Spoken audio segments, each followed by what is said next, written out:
I just can't believe that this has happened, guys. Today our guest is Lee Ranaldo. Lee, so great to see you here in Moscow since I guess 2007, Yeah. right? When you Yeah. played with Sonic Youth here. I was on the show, it was my first and I guess last concert of Sonic Youth. And that was an incredible show for sure. How was it for you? It was the first concert in Russia since you appeared here in the Soviet Union in 1989. Do you notice maybe some interesting changes in our country Yeah. between visiting USSR and Yeah, the changes. Russia? It seemed like it changed a lot since it was about 15 years, 1989 to 2007, and it seemed like it changed a lot. I felt like when we came in '89, it was kind of pretty far from the West. And when we came back in 2007, there was Adidas and Nike and Starbucks or whatever, Western shops everywhere.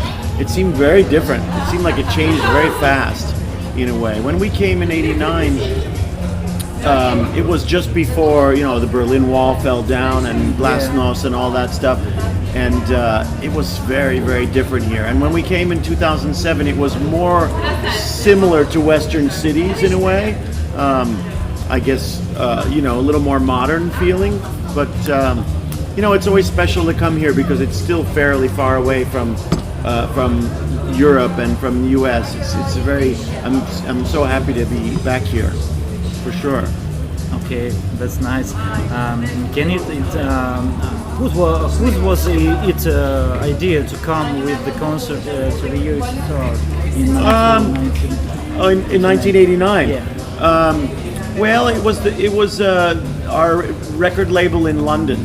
They knew a guy, an English guy named Nick Hobbs, that was starting to bring Western bands to Soviet Union, and he was bringing bands here for 10 or 15 years around that time. But we were one of the first rock bands he brought here, and he set up the tour for us. So our record label in London was connected with him, and he said I can get them dates in Russia or in Soviet Union, because we played Ukraine and we played Kiev, and we played in Lithuania in. What's the main city in Lithuania? It's I can't believe I'm Vilnius. In Vilnius. We played in Vilnius, and we played Moscow and Leningrad. It was during the year we made Daydream Nation, and that year we toured all over the world. We went to Japan for the first time. We went to Australia for the first time.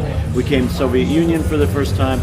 So it was a very big year of touring for us. We toured for like 9 months that year. We toured maybe even South America for the first time. So it was a big growing process for Sonic Youth, and so it was very special to come here. Okay. It was very hard to come here then. It was very hard. I guess so. Can you tell about some interesting moments during your visit to the Soviet Union? Maybe some special stories that you... Well, I mean, it was all very interesting to us, and we played all different sorts of places, but we played, my main memories of the concerts were that we played concerts for a lot of people, but the PAs were very small, and the audience, this was 1989, and the audience was asking for like songs from the Sex Pistols and things like that. So their knowledge of what punk was about 10 years behind, because they were asking for stuff from 1979 in 1989. So we thought like there was a strange news was slow to come. And the other thing that was funny was when we played concerts here, it wasn't just music fans that came like in the West, but it was like young people with their little children came, and old people came, all kinds of people came just because it was a band from the West in a time when it didn't happen very often. So the audience was very, very different from normal. Nice, okay. One political question. Soon there will be voting for the new American president. Yeah.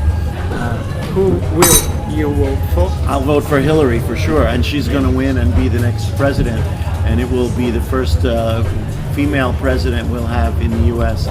And I think it's going to be quite unbelievable. But right now everything is crazy in America with Trump and all that stuff. So, we'll see what happens for real. But I think Hillary's going to win.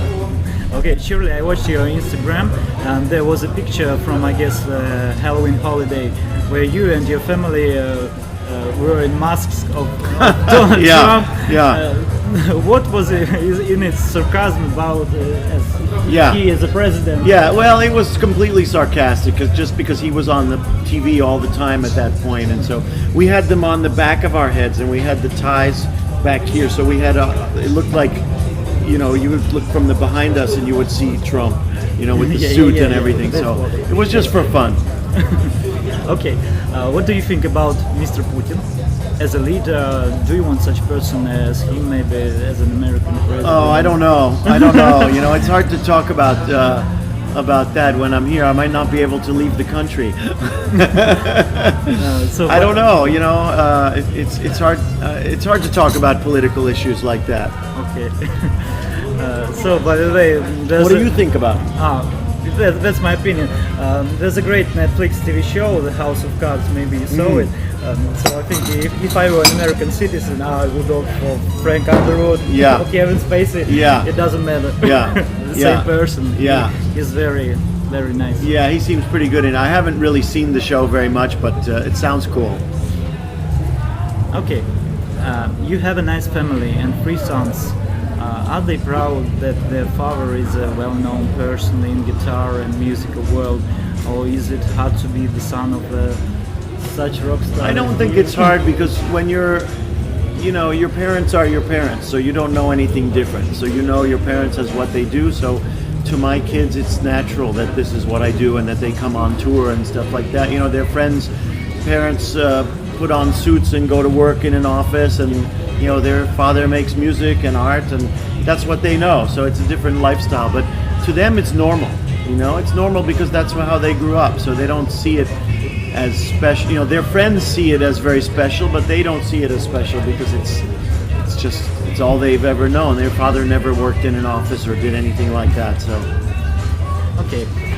Since last time you've come up with more acoustic sound in your music, more acoustic ballads. So why is it so? Is it because you're not a young guy, or is it just the way you feel right now? How did you started to write acoustic songs when one day you decided to clean up the collection of your acoustic guitars?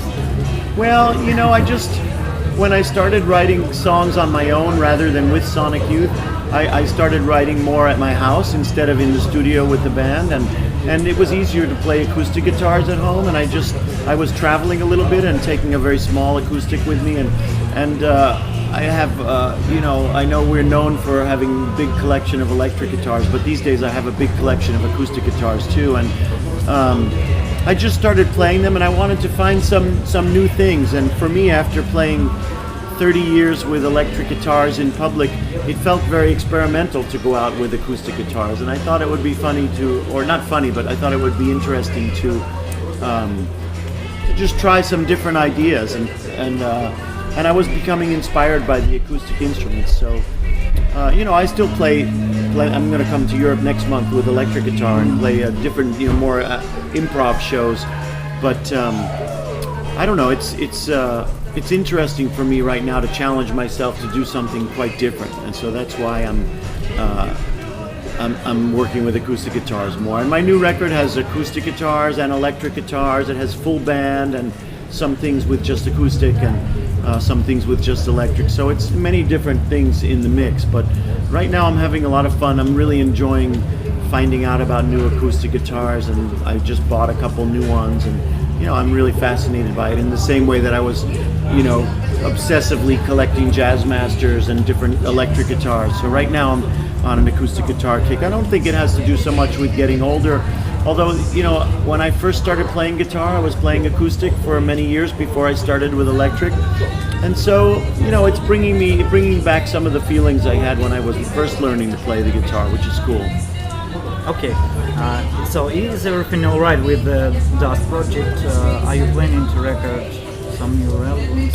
Well, I just finished recording a new album, and the other guy playing guitar on stage, Raul Fernandez, he's the producer of my new record, and we just spent the last year making this record together, and it's mostly being made by him and me, but the Dust are all on it, and many other people, Nels Klein, Bob Bird, Sharon Van Etten, all kinds of people are on it. So it's not properly a Dust record, but the Dust is still around. Steve's been busy with other projects, and my bass player has actually been having some health problems, so he hasn't been playing at all at the moment.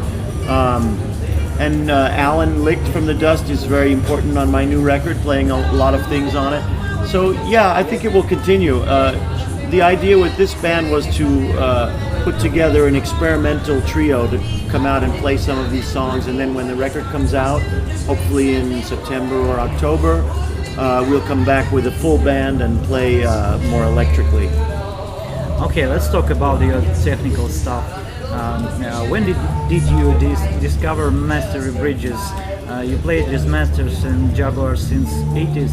You used a lot of bridges, so is mastery the perfect decision to use with these guitars? Yeah, you know, the bridges was always the one thing we had trouble with, because the Fender bridges were popping the strings off, whether it was the bridges that, you know, we used to use the bridges off Mustangs, and then at some point Thurston got the idea to use the Tune-O-Matic, which is a Gibson bridge, and I was using those bridges with the little, looks like screws. I forget which Fender guitar those are off of. If they're off it's not the Mustang bridge, maybe it's the Jaguar bridge, or maybe that's the typical Jazzmaster bridge, but it wasn't very satisfying. And then a guy that we know started making those Mastery bridges. And so he's your friend. Yeah. And he sent us some, and we really loved them. He kind of made them for us in a way, because we were always talking about how the bridges were not working for us very well. And he gave some to Nels Klein, and we started both playing them, and just found that they were really pretty perfect for what we're doing. And now I'm using the Mastery bridge and the Mastery tailpiece on the Jazzmaster, and you know, so it's good. It's really good. They're really perfect for what we play. When you play really hard, the Fender bridges are not very stable. Okay, now question. You're also a fan of the wide range humbuckers tones. Yeah. I heard from someone that you had a master who made the special wide range humbuckers for you. Is it a true story? Well, there's a few people that make them these days, that make them in the same style as the originals. I used to play Fender Telecaster Deluxe, and the thing I loved about those guitars was those pickups, those wide range humbuckers. And at a certain point, one of my crew guys said, like, well, you like the Jazzmaster body, but you like those pickups, let's put them together. And we put the wide range humbuckers in the Jazzmaster and created the Jazz Blaster. And then whenever we were traveling around the country, we'd go to music stores and say, have you got any of those old Fender pickups? And sometimes they'd have 2 or 3 in a box, and we would buy them and start putting them in guitars, and we have a little collection. But these days there's a few companies that make them. A guy from California named Curtis Novak makes them in this true style, and a company called Telinator, and Kramer, maybe. Kramer pickups. I don't know about Kramer, but I think it's more these small guitar makers. The other one is Lawler. Lawler makes them, and maybe Fralin. So they're out there. So people are making them again, and so people that started making them started sending them to me to see how I like them, and they're making them like the old style. So they're good. They're really good. Okay, another interesting story is about Stalin Sonic Youth Cheer in 90s, I guess, yes? How many instruments were returned to you? I heard about the guy who returned it to you, your 65 Red Mustang, which was stolen in the 90s. Can you tell the details of that story? Well, I mean, after they were stolen in 1999, like a whole truck full of our gear. So I think 28 or 29 guitars and basses, and drums, amps, pedals, everything. And then over the next, between then and today, out of 29 instruments, we got 7 back. And we got my original Telecaster that I had from before Sonic Youth, and we got the Red Mustang back, and the Red Mustang was in Europe, and you know, they were all over the place. Some of them we found on eBay, some of them we found in local shops, and you know, we got 2 back in like 2001 or 2002, and then just slowly they keep coming back. So we've got a few of them back, yeah. And every time the story is very strange, where they come from, or you know, how we got them back. So we met some young kids who knew somebody who was involved in the theft, and they managed to get a couple of the guitars and gave them back to us. And some of them we had to buy back. For some people bought our guitars from other sellers and didn't know they were stolen, and so we had to buy them from them.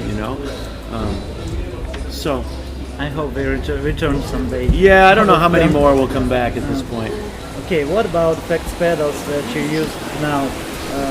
How does your pedal board looks like? Well, I have a different pedal board for acoustic guitars than for electric, but I'm playing a lot of the same stuff I've been playing a while. The Ibanez AD80 analog delay is still my favorite pedal in the whole world. I use the Voodoo Labs Sparkle Drive, and I use a pedal by a company from Chicago called Earth that makes an overdrive pedal that I use. And I use some pedals from this company from Greece called Jam, J-A-M. I use their sort of vibrato, like a Leslie simulator, and with my acoustic setup I use their boost pedal. And I use some DigiDesign pedals, the 2-second delay, and TC Electronics tuner, and some other TC Electronics pedals. Mooger Foogers ring modulator. Trying to think of what else is on my electric pedal board. This company from Scandinavia called BJE Electronics makes an overdrive pedal called the Honeybee. I use that quite a bit. So I know some of them are pedals I've been using since Sonic Youth times, and that I really like a lot. So it's not a very complex pedal board, but it's 5 or 6 or 7 things. So cool. That's, I guess, all the questions. Okay. Thank you so much for coming, for this great conversation, and thank you for all the music that you've done and will do. As for me, you're my guitar hero #1. Awesome. I listened to your playing since I was 15 years old boy, and it's awesome that I can sit here and talk to you. Thank you so much. Okay, my pleasure. So, and the gifts. Yeah.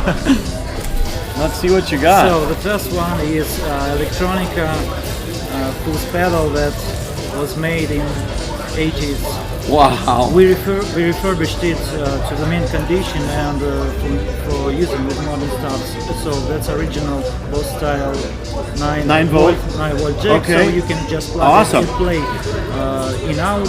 And okay. That's I should have had these at the sound check. I could have tried them out. Yeah. What does this say? This is a switch. This is a soft distortion effect, and this more fuzzy effect. Okay.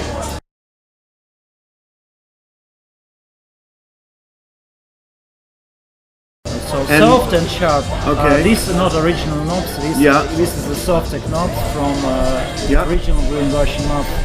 We set up there. And what do these say? Distortion and sustain. This is control sustain. And awesome. Distortion. And what about this? This thing added more gain. Okay. Wow. You can try it. Awesome. Okay, cool. Fantastic. So this is the first one. Okay. Next.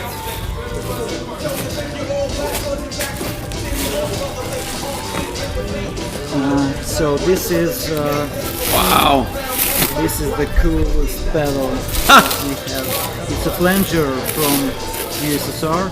It was made in 1991. These days my main objective is to try and get the smallest pedals I can because of carrying them around the world, but this is unbelievable looking. This is really good pedals. Yeah? You should try it out. This is a stomp. Wow! You stomp on your foot and it's all. Wow! So speed, depth, manual, color, 2 inputs, one is more boosty, second it's more like out and power circuit boss. This is the year 1999. Okay. 1991. 1991. Yeah. Wow. Year punk broke. Fantastic. That looks killer. Let me take a picture of that. That's insane.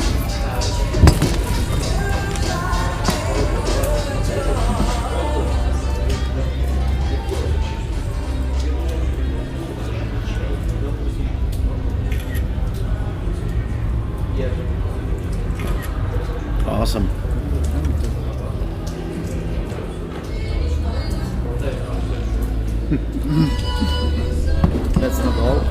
Okay. Let me take a picture of both of these together. This fuzz is not very loud, but if you can use it with boost, it will be very, very cool. Okay.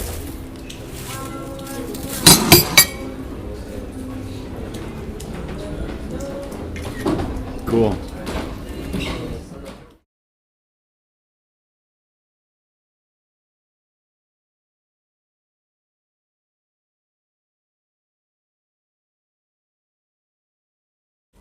And the last one, this is signed specially for you. All right. This is a new pedal brand from Moscow since 30th year. We 30th? 2013. Oh, okay. Since 13. Okay. Yeah, this Ah, cool. little bit. Wow, that's okay. This is the pedal with Awesome. with a loop, so you can Really? yeah, you can put another pedal, for example, wow, pop, Yes. and give it to the mix of reverb. Another Okay. pedal Okay. to the mix. Otherwise, okay. Otherwise, in and out. Okay. This is the this effects in, loop. in, out, Okay. Loop level, mix. This is for loop, switch for loop. Cool. You can, Wow. You think they have a website? yeah, of course. see more I'll about this give you pedal? all information. Okay. Wow, that's awesome. So that's all. Cool. That's killer. Thank you so much. Thank you too for coming. I wonder how hard it would be for me to put these in a box and ship them to the U.S. If that's going to be Don't know easy or about not. that. Yeah. This I think Would be okay. Easier. Yeah. Okay. Well, we'll see. Maybe I can carry those and put this in a box or something. I don't know what to do with this.